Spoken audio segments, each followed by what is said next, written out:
అమ్మ ప్రేమ. ముందుగా ప్రతి అమ్మకు శిరస్సు ఉంచి పాదాభివందనం చేస్తూ ఈ శుభ సందర్భంలో మాతృ దినోత్సవ శుభాకాంక్షలు చెప్తూ, అమ్మ ప్రేమ ఎటువంటిదో ఒక అద్భుతమైన విషయాన్ని అందరం కలిసి ఈ శుభ సందర్భంలో నెమరు వేసుకోవాలి. ఇంకా ఆలస్యం చేయకుండా అదేంటో మీకు వినిపిస్తున్నాను. దేవుళ్ళు దేవతలు అమృతం తాగి అమరజీవులయ్యారు, కానీ వారికి అమ్మ ప్రేమ దొరకలేదు. ఆ అదృష్టం మనకు దక్కింది. అమ్మ మనకు అమృతం ఇవ్వకపోవచ్చు, కానీ అందుకు అతీతమైన ప్రేమని ఇస్తుంది. కన్నతల్లి ప్రేమ యావత్ ప్రపంచాన్ని మరిపింపజేస్తుంది. మనకు కనిపించే దేవుళ్లలో అమ్మ మొదటి స్థానంలో నిలుస్తుంది. బ్రహ్మదేవుడు తన సృష్టిలో ఎన్నింటినో సృష్టించాడు, కానీ ఆయన సృష్టించిన అన్నిటిలో అమ్మను మించింది ఏదీ లేదు. అమ్మ ప్రేమ అపురూపం. ఇక పురాణాలు సైతం మాతృదేవోభవ పితృదేవోభవ అని చెబుతూ ముందుగా అమ్మ ప్రేమకే ప్రాధాన్యతను ఇచ్చాయి. అమ్మకే మన పెద్దలు కూడా అగ్రతాంబూలం ఇచ్చారు. ప్రపంచంలో ఎన్నో భాషలు, జాతులు, సంస్కృతులకు చెందిన వారు నివసిస్తున్న అమ్మ ప్రేమ అంతటా ఉంటుంది. అది ఎన్నటికీ మారదు, ఎప్పటికీ ఒకేలా ఉంటుంది. ఏదైనా దెబ్బ తగిలినా అందుకే మనం ముందుగా అమ్మా అని అరుస్తాము. అమ్మ స్థానం అంత గొప్పది. కష్టాల్లో ఉన్న తన బిడ్డలను ఓదారుస్తుంది, వారి ఎదుగుదలను కోరుకుంటుంది.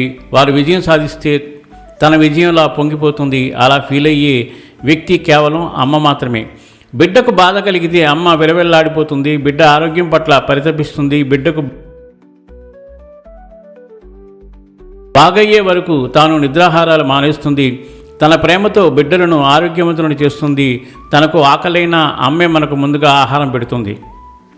ఇతరులు ఎవరైనా సరే ఆహారం తింటావా అని అడుగుతారు, కానీ కేవలం అమ్మ మాత్రమే మనకు అడగకుండానే భోజనం పెడుతుంది. కడుపు నిండేలా చూస్తుంది. మన కడుపు నింపడం కోసం అమ్మ పస్తులుంటుంది.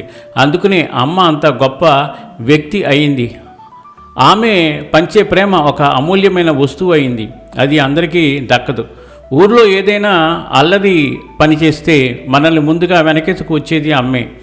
ఇతరుల ఇండ్లలో వెన్న దొంగలించిన శ్రీకృష్ణుని యశోద సమర్థిస్తుంది. అలాగే అమ్మ మనం చేసే తప్పుల్ని కాస్తుంది. పరీక్షల్లో ఫెయిల్ అయితే నాన్న మనల్ని తిడుతుంటే అమ్మ మనల్ని వెనకేసుకు వస్తుంది. ఈసారి కాకపోతే వచ్చేసారి ర్యాంక్ వస్తుందిలే అని అమ్మ మన వైపే ఉండి పోరాడుతుంది. ఇష్టమైనవి కొనాలన్నా, చిరుతిండి తినాలన్నా, పాకెట్ మనీ కావాలన్నా అవసరం అయితే మనం ముందుగా అమ్మ వద్దకే వెళతాము. అమ్మ తన వద్ద డబ్బు లేకపోయినా నాన్నతో మాట్లాడి ఏదోలో మనకు పాకెట్ మనీ ఇస్తుంది. అది అమ్మకు తన బిడ్డల పట్ల ఉండే ప్రేమ. దాన్ని నిర్వచించడానికి నిజంగా ఎన్ని మాటలు చెప్పినా సరిపోవు. సర్వేజన సుఖినో భవంతు, లోకా సమస్త సుఖినో భవంతు. ధన్యవాదాలు. స్వస్తి.